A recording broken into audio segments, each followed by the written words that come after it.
ನಿಮ್ಮ ಸತ್ಯ ಯುನಿಲೆಟ್ ಅಲ್ಲಿ ಫುಲ್ ಮೂನ್ ಸೇಲ್ ಮೇ 31 ಒಂದಿನ ಮಾತ್ರ. ಸತ್ಯ ಯುನಿಲೆಟ್. ಸಾಕಷ್ಟು ಸವಾಲಿದೆ. ನೀವು ಹೇಳಿದಾಗ ಒಂದು ಕಡೆಯಲ್ಲಿ ಆಡಳಿತ ನಡೆಸಬೇಕು, ಇನ್ನೊಂದು ಕಡೆಯಲ್ಲಿ ಈಗಾಗಲೇ ಸಿದ್ದರಾಮಯ್ಯನವರ ಬಣ ಇವರ ಬಣ ಅಂತೇಳಿ ಬಣಗಳು ಕೂಡ ಇದ್ದಾವೆ. ಇದರ ನಡುವೆಯಲ್ಲಿ ಇಡಿ IT ದಾಳಿ ಎಲ್ಲ ಹಿಂದೆಲ್ಲ ಆಗಿದ್ದು ತನಿಖೆ ಕೂಡ ನಡೀತಾ ಇದೆ. ಇದೆಲ್ಲ ಕೂಡ ಅವ್ರು ಮತ್ತೆ ಅವ್ರನ್ನ ಟೆನ್ಷನ್ಗೆ ಒಳಗೆ ಮಾಡುವಂಥ ಸಂದರ್ಭ ಇದೆಯಾ?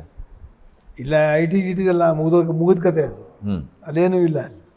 ಕೇಸ್ ನಡೆದಿದೆ, ಕೇಸ್ ಇರ್ಪಾರ ಆಗುತ್ತೆ, ನನ್ನ ಮಾನ ಬೇಡದಲ್ಲಿ ಇನ್ನೇನೂ ಇಲ್ಲ. ಮಾಡಿರೋ ಕೇಸಲ್ಲಿ ಏನೂ ಇಲ್ಲ. ಅವನಿಗೆ ಒಳ್ಳೆ ಲಾಯರ್ ಇಟ್ಕೊಂಡಿದ್ದಾನೆ, ಖಂಡಿತವಾಗಿ ಗೆಲ್ತಾನೆ, ಅದೇನು ಬಾಧೆ ಮಾಡಲ್ಲ. ಇನ್ನು ಮುಂದೆ ಈ ನಿಮಿಷದಲ್ಲಿ 2 ಪವರ್ ಸೆಂಟ್ರ್ ಆಗಬಾರ್ದು. ಚೀಫ್ ಮಿನಿಸ್ಟರ್ ಒಂದೇ ಪವರ್ ಇರಬೇಕು, ಅದಕ್ಕೆ ಅವಕಾಶ ಮಾಡ್ಕೋಬೇಕು ಅವನು. ಒಂದನೇದು. ಎರಡನೇದು, ಒಳ್ಳೆ ಅಡ್ಮಿನಿಸ್ಟ್ರೇಷನ್ ಕೊಡಬೇಕು.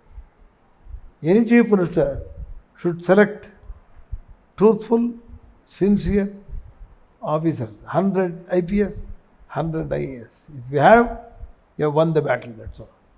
They will lead you. But ನೀವು ಹೇಳ್ದಂಗೆ ಆಗಬೇಕು ನಿಜ. ಬಟ್ ಈ ರೀತಿ ಎಲ್ಲ ಸಾಧ್ಯನಾ? ಅಧಿಕಾರಿಗಳೆಲ್ಲರೂ ಕೂಡ ಇಷ್ಟರ ಮಟ್ಟಿಗೆ ಸಪೋರ್ಟ್ ಆಗಿ ನಿಂತು ಏನಿಲ್ಲ. ಸಾಧ್ಯ ಇದೆ. ಆ ಅಧಿಕಾರಿಗಳ ಹತ್ರ ನಾವು ವ್ಯವಹಾರ ಇಟ್ಕೋಬಾರ್ದು. ವ್ಯವಹಾರ ಇಟ್ಕೊಳ್ತಾ ಇದ್ರೆ ಒಳ್ಳೆ ಕೆಲಸ ಮಾಡ್ತಾರೆ, ನಿರೀಕ್ಷೆ ಇದೆ. ಆಮೇಲೆ ಅಧಿಕಾರಿಗಳನ್ನು ಹೋಗಿ ನಾವೇನೋ ವ್ಯವಹಾರ ಮಾಡಿ ನಮ್ಗೆ ಅದು ಬೇಕು ಇದು ಬೇಕು ಅಂತಂದ್ರೆ ಎಲ್ಲಿ ತರ್ತಾರೆ ಅವರು?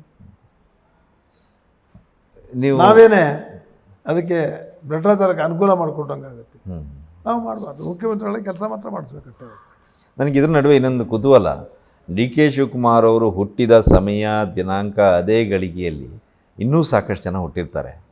ಅವರಿಗೆ ಬರದೇ ಇರುವಂತಹ ಯೋಗ ಬೇರೆಯವರಿಗೆ, ಇವರಿಗೆ ಹೆಂಗೆ ಬರೋದು ಸಾಧ್ಯ? ಅದೇ ಟೈಮ್ನಲ್ಲಿ ಬೇರೆಯವರು ಹುಟ್ಟಿರ್ತಾರೆ. ಏನು ಕಾರಣ ಅದು? ಆ ಪ್ರಶ್ನೆ ಇಲ್ಲ. ಜನ್ಮ ಜನ್ಮಾಂತರ ಪಾಪ ಪುಣ್ಯಗಳೇ ನಿಮ್ಮ ನಿರ್ಧಾರ ಮಾಡ್ತಕ್ಕಂಥದ್ದು. ಕರ್ಮಸ್ಥಾನ ಬೇರೆ ಇದೆ, ಲಾಭಸ್ಥಾನ ಬೇರೆ ಇದೆ, ಅದೃಷ್ಟ ಸ್ಥಾನ ಬೇರೆ ಇದೆ, ವಿದ್ಯಾಸ್ಥಾನ ಬೇರೆ ಇದೆ. ಕರ್ಮಸ್ಥಾನವನ್ನು ನೋಡಿದಾಗ ಗೊತ್ತಾಗ್ಬಿಡುತ್ತದೆ. ಏನು ಟೈಮ್ ಹುಟ್ಟಿದೆ ಏನು ಹುಟ್ಟಿದ್ರೂ ಕರ್ಮಸ್ಥಾನ ನೋಡಿದ್ರೆ ಭಾಳ ಸುಲಭ ಗೊತ್ತಾಗ್ಬಿಡುತ್ತೆ. ಆದ್ದರಿಂದ ಕರ್ಮಸ್ಥಾನದಲ್ಲಿ ಅವನಿಗೆ ಯಾರೇ ಹುಟ್ಟಿರ್ಬೋದು, ಆರಾಮ ಶಿವಕುಮಾರ್ ಆಗೋಕ್ಕಾಗಲ್ಲ. ಟೈಮ್ ಮುಂದೆ ಇರ್ಬೋದು, ಇಸ್ವಿ ಬಂದು ಇರ್ಬೋದು. ಆದರೆ ಊರದ ಮೇಲೆ ಮಾಡಿದ ಪಾಪ ತಂದೆ ಪಾರು ಅಂತ ಹೇಳ್ತಾನೆ.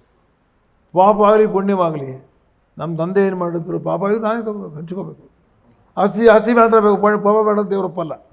ಆಸ್ತಿ ತೊಂಡೇ ಅಲ್ವಾ, ಪಾಪ ಹಂಚ್ಕೊಳ್ತಾನೆ.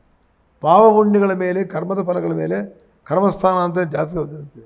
ಅದನ್ನು ನೋಡಿ ವಿಶ್ಲೇಷಣೆ ಮಾಡಿ ಹೇಳಬೇಕೆ ಹೊರತು ಆ ಟೈಮ್ ಒಂದೇ ಇದ್ದರೂ ಕೂಡ ಆದರೆ ಸಾಕಷ್ಟು ಬೇಕಾದಷ್ಟು ಅಂತರಗಳಿರ್ತವೆ. ನಾನು ಯಾಕೆ ಹೇಳಿದೆ ಅಂದರೆ, ಅವರ ಯೋಗ ಪುಣ್ಯ ಇದರ ಜೊತೆಯಲ್ಲಿ ಶ್ರಮವೂ ಕೂಡ ಅಷ್ಟೇ ಬೇಕು ಅಂತ ನನ್ನ ಒಂದು ಅನಿಸಿಕೆ.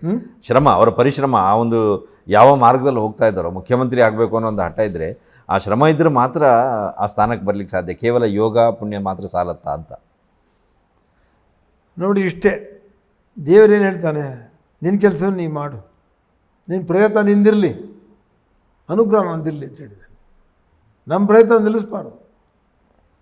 ಪ್ರಯತ್ನ ಮಾಡ್ತಾನೆ ಇದ್ದಾನಲ್ಲ, ಯಾವುದು ಪ್ರಯತ್ನ ಮಾಡಿ ಈಗಲೂ ಗೆದ್ದು ಬಂದಿರೋದು ಅವನು. ಬಿಡಲಿಲ್ವಲ್ಲ ಅವನು. ಸಿಕ್ಕಲಿಲ್ಲ ಅಂತಾನೂ ಆಗಲಿಲ್ಲ, ಸಿಗ್ತಾರೆ ಅಂತಾನೂ ಆಗಲಿಲ್ಲ, ಸಿಕ್ಕಲ್ಲ ಅಂತ ಆಯಿತು. ಕಡೆಗೆ ಅವರೇ ಆ ದಾರಿಗೆ ಬಂದರು, ರಾಜೀನಾಮೆ ಕೊಟ್ಟರು. ಅವನು ಕೇಳ್ದೇನೆ ಇದ್ದರೆ ಕೊಡ್ತಿರಲಿಲ್ಲ ಖಂಡಿತ. ಸೊ ಅಲ್ಲಿಗೆ ಅವನು ಕಷ್ಟಜೀವಿ ಅವನು.